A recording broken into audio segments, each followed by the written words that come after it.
یہ اللہ کی نشانیاں ہیں۔ فمن حج البیت او اعتمر فلا جناح علیہ ان یطوف بہما، جو حج یا عمرہ کرنے جائے تو کوئی حرج نہیں کہ وہ ان کے درمیان چکر لگائے، 7 چکر۔ اور حضرت حاجرہ علیہ السلام وہ جب 2 پہاڑیوں کے درمیان صفا سے اتر کے مروہ تک جاتی تو درمیان میں وہ نشیبی جگہ ڈھلوان آتی تو وہاں وہ بچہ نظر نہیں آتا تھا، وہ خانہ کعبہ کے پاس جو بچہ بٹھایا ہوا تھا وہ نظر نہیں آتا تھا، تو وہاں ذرا نشیب والی جگہ میں ذرا تیز چلتی تھی، اور ہر حاجی میرے نخزرین کے درمیان تیز چلتا ہے۔ لیکن عجیب بات، علماء یہاں بیٹھے ہوئے ہیں، خواتین بھی عالمات ہوں گی وہاں، عجیب بات ہے، ان صفا اور مروہ کے درمیان چلی کون تھی؟ حاجرہ، عورت۔ اور آج سعی میں اس نشیبی جگہ پہ تیز چلنے کا حکم مردوں کو ہے، خواتین کو ہے تم آہستہ چلو۔ اور تیز چلنے کی سنت کس کی تھی؟ حاجرہ علیہ السلام۔ آج وہ جو حضرات تشریف لے گئے، اللہ تعالیٰ یہاں بیٹھے ہوئے ایک ایک بچے کو، ایک ایک بڑے کو بار بار حرمین شریفین کی زیارت نصیب فرمائے۔ جو گئے انہیں معلوم امید نخزرین، اب تو وہ گرین ٹیوب لائٹیں لگ گئی ہیں نا لگاتار، جہاں تیز چلنا ہے صفا سے ذرا نیچے اتریں تو آگے وہ گرین ٹیوب لائٹیں لگی ہوئی ہیں نشیبی جگہ پر، جہاں حاجیوں کو ایک دم پتہ چل جاتا ہے ذرا تیز چلنا ہے۔ یہ وہی جگہ ہے جہاں حضرت حاجرہ تیز چلی تھی۔ ایک ایک ادا، ایک ایک ادا، جب انسان اللہ اور اس کے رسول صلی اللہ علیہ وسلم کے حکم پر عمل کرتے ہوئے زندگی گزارتا ہے، اللہ اس کی ایک ایک ادا کو قبول کر لیتا ہے، چاہے بچے کے لیے پانی کی تلاش ہو۔ کوئی نماز تو نہیں پڑھی، کوئی روزہ تو نہیں رکھا، 2 پہاڑوں کے درمیان پانی تلاش کیا تھا بس۔ آج واجب ہے ہر حاجی اور عمرے کرنے والے کے لیے۔ ابراہیم علیہ السلام کے خاندان کو سمجھیے گا تاکہ ملت سمجھ میں آئے، ملت ابراہیمی سمجھ میں آئے۔ ابراہیم کو سمجھیے گا، اس کے خاندان کو سمجھیے گا، اور ذہن میں رکھیے گا آج ہر حاجی ہر عمرہ کرنے والا ملت ابراہیمی ہی کے مطابق حج کرتا ہے۔ ہر حاجی اور ہر عمرہ کرنے والا ملت ابراہیمی ہی کے ایک ایک عمل کو دہراتا ہے۔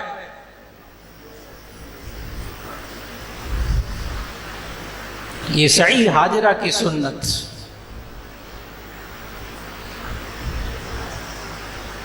اور پھر جب وہ پانی خوب تلاش کیا نہیں ملا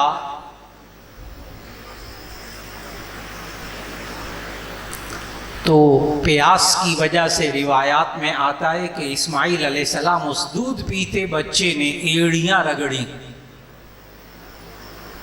اللہ کی رحمت کو جوش آیا، اللہ نے اس ایڑیاں رگڑنے کی جگہ سے چشمہ نکال دیا۔ وہ جب چشمے کا پانی پھوٹا تو حضرت حاجرہ علیہ السلام، ان کی زبان عبرانی زبان تھی، عبرانی، تو وہ ایک دم آئیں اور اس کے ارد گرد ریت اکٹھی کی تاکہ یہ پانی بہہ نہ جائے، ایک جگہ جمع رہے تاکہ میں بچے کو پلا سکوں۔ اس کے گرد ریت اکٹھی کرتے ہوئے عبرانی زبان میں اس پانی کو کہا ٹھہر جا، ٹھہر جا۔ عبرانی زبان میں ٹھہر جا کو کہتے ہیں زم۔ اس پانی کو کہا زم، زم، ٹھہر جا، ٹھہر جا۔ حاجرہ کے منہ سے نکلے ہوئے وہ الفاظ اور آج اس پانی کا نام ہے آب زمزم۔ آج اس پانی کا نام کیا ہے؟ یہ الفاظ کس کے منہ سے نکلے تھے؟ اس ماں کے منہ سے، وہ ماں جس نے اپنی زندگی کو نبی کے کہنے کے مطابق چلایا اور ایک ہونے والے نبی کی پرورش کی۔ وقت گزرتا رہا، یہ وہ جگہ ہے، یہ ماشاءاللہ اتنے بڑے بڑے علماء موجود ہیں، اللہ ان کی عمر میں برکت نصیب فرمائے، ان سب کو یہ باتیں معلوم ہیں کہ پھر اس جگہ جب پانی نکل آیا اور یہ ماں بیٹا یہاں آئے تو قبائل، مختلف قبائل اس وقت اونٹوں پہ گھومتے پھرتے رہتے تھے، جہاں پانی نظر آتا تھا وہاں پڑاؤ ڈال لیتے تھے، منزل بنا لیتے تھے۔ سب سے پہلے یہاں جو آ کر قبیلہ آباد ہوا عرب کا، وہ ہے قبیلہ جرہم، جیم را ہا میم، قبیلہ جرہم، وہ آ کر آباد ہو گئے، پانی چشمہ۔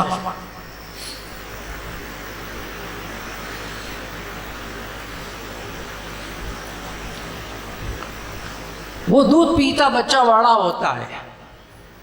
اب وہ آیات کا پھر سلسلہ جو شروع میں تلاوت کی تھی، فبشرناہ بغلام حلیم، یہاں تک بات پہنچی تھی۔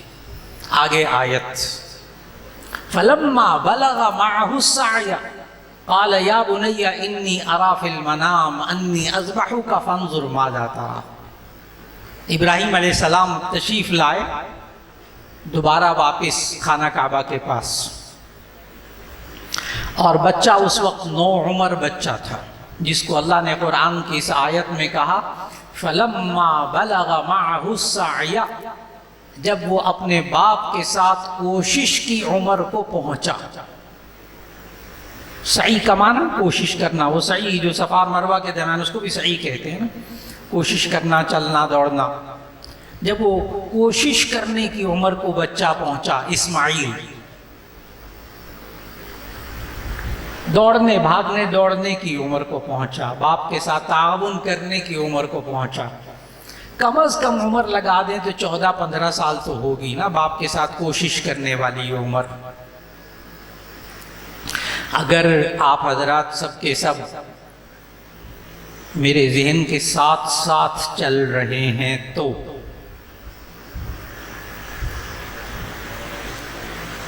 اگر وہ بچہ 14-15 سال کا ہو تو ابراہیم باپ کی عمر اس وقت کیا ہوگی؟ پہلا بچہ کب ہوا؟ 86 سال کی عمر میں۔ اگر وہ 14 سال کا بھی ہو تو جب فلما بلغ معه السعي والی آیت آتی ہے تو باپ کی عمر کیا؟ 100 سال کا بوڑھا باپ۔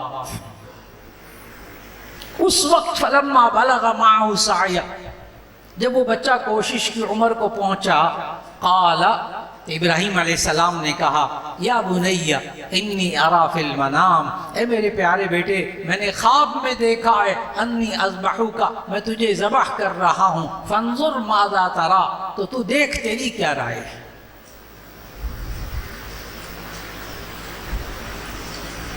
یہاں ذہن میں رکھ لیجئے گا۔ اچھا، آج کل لوگ یہی کرتے ہیں، جب آیت کا ترجمہ سن لیتے ہیں تو پھر کہتے ہیں ہمیں بھی رات کو خواب آیا تھا، بس وہ کر لیتے ہیں۔ نہیں، آپ کے خواب میں نبی کے خواب میں فرق ہے۔ اچھا، وہ مولانا صاحب آئے تھے، وہ کہہ رہے تھے کہ وہ خواب آیا ابراہیم علیہ السلام نے بیٹے کے ساتھ یہ کر دیا، مجھے بھی خواب آیا میں کرنے لگا ہوں۔ اللہ کے بندے بات کو سمجھنا ہے۔ ابراہیم علیہ السلام اللہ کے نبی، اور انبیاء کو جو خواب ہوتا ہے وہ وحی کے درجے میں ہوتا ہے۔ ہمارا جو خواب ہے وہ وحی کے درجے میں نہیں ہوتا، وہ ایک گمان کے درجے میں ہوتا ہے، اور اس کی تعبیر بزرگوں سے پوچھنی پڑتی ہے۔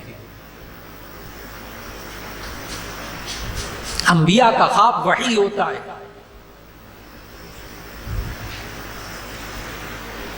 اس لیے کہ انبیاء جب سوتے ہیں تو یاد رکھ لیجئے گا، یہ امت کا ایک اجماعی مسئلہ ہے کہ انبیاء کی نیند ناقض وضو نہیں ہوتی۔ اتنے علماء بیٹھے ماشاءاللہ، اتنے بڑے بڑے، سب سمجھتے ہیں انبیاء کی نیند ناقض وضو نہیں ہوتی، انبیاء کے سونے سے ان کا وضو نہیں ٹوٹتا۔ ام المؤمنین حضرت عائشہ رضی اللہ عنہ سے روایت کہ ایک مرتبہ نبی صلی اللہ علیہ وسلم سو گئے، پھر اٹھ کر نماز پڑھنے لگے، تو میں نے عرض کیا اے اللہ کے رسول آپ تو سو گئے تھے، انک قد نمت، آپ تو سو گئے تھے، آپ نے وضو نہیں کیا، پھر نماز پڑھ رہے ہیں۔ نبی صلی اللہ علیہ وسلم نے کیا جواب دیا؟ سب علماء کے ذہنوں میں ہے۔ نبی صلی اللہ علیہ وسلم نے فرمایا تنام عینایا ولا ینام قلبی، میری آنکھیں سوتی ہیں، میرا دل نہیں سوتا۔ میری آنکھیں سوتی ہیں، میرا دل نہیں سوتا۔ اس لیے انبیاء کی نیند ناقض وضو نہیں ہوتی، انبیاء کے سونے سے ان کا وضو نہیں ٹوٹتا۔ ہم سوتے ہیں ہمارا دل غافل ہو جاتا ہے، انبیاء کا دل غافل نہیں ہوتا، اس لیے سوتے وقت بھی اللہ جو ان کو خواب دکھاتا ہے وہ وحی کے درجے میں ہوتا ہے۔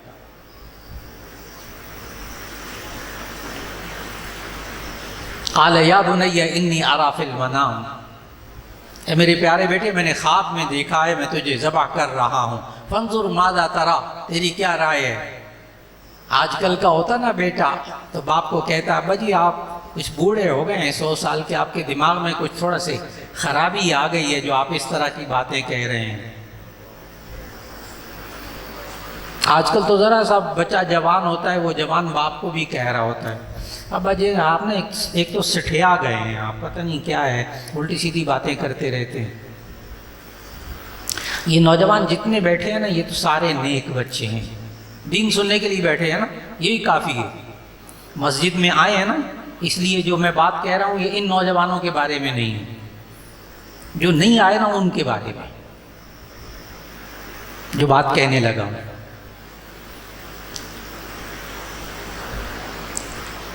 آج کے نوجوان جو ہے نا وہ سخت سردی تھی نا جب دسمبر جنوری، تو صبح صبح باپ اٹھتا فجر کے وقت اور سخت سردی میں جناب دھند سردی اور ٹھنڈے پانی سے وضو کر کے نماز کے لیے جاتا ہے، تو وہ جو رضائی میں نوجوان لیٹا ہوا ہوتا ہے نا اس کو باپ کی یہ کیفیت دیکھ کر اتنی زور سے ٹھنڈ لگتی ہے کہ وہ جو اس نے منہ باہر رکھا ہوتا ہے نا رضائی سے، باپ کو جاتا دیکھ کر وہ جب کہتا ہے باپ اٹھو اٹھو فجر کی نماز پڑھو تو وہ منہ رضائی میں دے لیتا ہے، اس کو نماز کے نام سے اتنی ٹھنڈ لگتی ہے۔ اور پتہ کیا وہ رضائی میں بیٹھا بیٹھا سوچتا ہے، کہتے باپ نا بوڑھا ہو گیا ہے، سٹھیا گیا ہے، اب دیکھو نا اتنی ٹھنڈ ہے بھلا کیا فائدہ، جوڑوں کا اس کو درد ہے، بلڈ پریشر اس کو ہے، ہارٹ کی تکلیف اس کو ہے، شوگر اس کی ہائی رہتی ہے، اب دیکھو نا صبح صبح ٹھنڈے پانی سے وضو کر کے مسجد کی طرف جاتا ہے، یہ تھوڑا سا سٹھیا گیا ہے، اس کا دماغ تھوڑا سا خراب ہو گیا۔ ناراض نہیں ہونا، اچھا یہ رضائی میں لیٹ کر سارے نوجوان اسی طرح سوچتے ہیں بزرگوں کے بارے میں، سوائے وہ نوجوان جو مسجد میں آتے ہیں دین کی بات سنتے ہیں وہ ایسے نہیں ہوتے۔ اس لیے میں نے پہلے ہی ان نوجوانوں کو نکال دیا جو یہاں بیٹھے ہوئے ہیں، وہ ایسا کبھی نہیں کہیں گے، وہ سمجھیں گے یہ اللہ کا حکم پورا کر رہا ہے۔ تو 100 سال کا بوڑھا بچے کو کہہ رہا ہے میں تجھے ذبح کر رہا ہوں، تیری کیا رائے ہے؟ آگے سے جو اللہ نے اس اسماعیل بچے کا، نوجوان بچے کا، نو عمر بچے کا جو جواب اللہ نے نقل کیا قرآن میں وہ سننے والا ہے۔ قال یا بنی انی اری فی المنام انی اذبحک فانظر ماذا تری، تیری کیا رائے ہے؟ میں تجھے ذبح کرنے کا حکم ہوا ہے مجھے کہ میں تجھے ذبح کر دوں۔ باپ کو بیٹا کیا کہتا ہے؟ قال یا ابت افعل ما تؤمر ستجدنی ان شاء اللہ من الصابرین، اے ابا جان آپ وہ کام کیجئے جس کا آپ کو حکم دیا گیا ہے، بے شک آپ مجھے انشاءاللہ صبر کرنے والوں میں سے پائیں گے۔ کوئی بردباری سمجھ میں آئی؟ کوئی برداشت سمجھ میں آئی؟ میں نے اس لیے بردباری پہ بڑا وقت لگایا تھا تاکہ اسماعیل نوجوان بچے کا جواب سمجھ میں آئے۔ یہاں ایک دفعہ ذرا نوجوان کو، آپ نوجوان نہیں جو باہر ہیں نہیں آئے یہاں، جو باہر کے نوجوان ہیں جو نئی دین کو سیکھتے، اگر ان کے سامنے باپ کو ایسی دین کی بات کہہ دے ایک دم بھڑک اٹھتا ہے۔ اگر باپ کہے کہ میں نے 50,000 کا بکرا لے کر آنا ہے، قربانی واجب ہے۔ آگے سے نوجوان بیٹا کیا کہتے ہیں؟ ابا جی آپ کا تو ایک تو دماغ ہل گیا، اتنی مہنگائی ہو رہی کیا ضرورت ہے؟ حالانکہ باپ کو پتہ ہے کہ 1,33,000 روپیہ، کیونکہ آج چاندی کا ریٹ ہے 2,550 روپے۔ مفتی سفیان صاحب ماشاءاللہ اس معاملے میں بہت تیز ہیں، تو 2,550 روپے تولہ ہے چاندی کا ریٹ آج کا، تو 52.5 تولہ چاندی بنے گی 1,33,000 روپے۔ 1,33,000 روپے اور کچھ روپے. 1,33,000 روپے ہوگا تو تب قربانی واجب ہوگی نا. باپ کو تو پتا ہے کہ قربانی واجب ہو گئی. وہ جب 50,000 کا بکرا لینے آتا ہے، سامنے کاروبار میں شریک جو بیٹا ہوتا ہے وہ کہتا ہے ابا جی یہ پیسوں کو اجاڑنے کی کیا ضرورت ہے. جملے سنا رہا ہوں آپ کو جو نوجوان بچے اپنے باپ کو کہتے ہیں، جو کماتا ہے باپ، جو دکان کا مالک ہے، بچہ صرف ساتھ بیٹھتا ہے، یہ پیسہ اجاڑنے کی کیا ضرورت. اور وہ باپ کیا کہہ رہا ہے، مجھے حکم ہوا میں تجھے ذبح کر دوں. وہ آگے سے بیٹا کیا کہتا ہے، آپ وہ کیا کیجئے جس کا آپ کو حکم دیا گیا ہے، آپ مجھے عنقریب صبر کرنے والوں میں سے پائے. جواب سمجھ میں آئے؟ بچے کی بردباری سمجھ میں آئی، برداشت سمجھ میں آئی. آگے سے بھڑکا نہیں، اچھا آگے سے غصہ نہیں کیا، باپ کے ساتھ بدتمیزی نہیں کی، بڑے ادب سے بات کی. یا ابت افعل ما تؤمر، اے ابا جان آپ وہ کیجئے جس کا آپ کو حکم دیا گیا. ستجدنی انشاءاللہ من الصابرین، آپ ان قریب مجھے صبر کرنے والوں میں سے پائیں گے. پھر پتہ ہے کیا ہوا، فلما اسلما وتلہ للجبین، جب دونوں نے بات مان لی اور باپ نے بیٹے کو پیشانی کے بل کروٹ پر لٹا دیا ذبح کرنے کے لیے،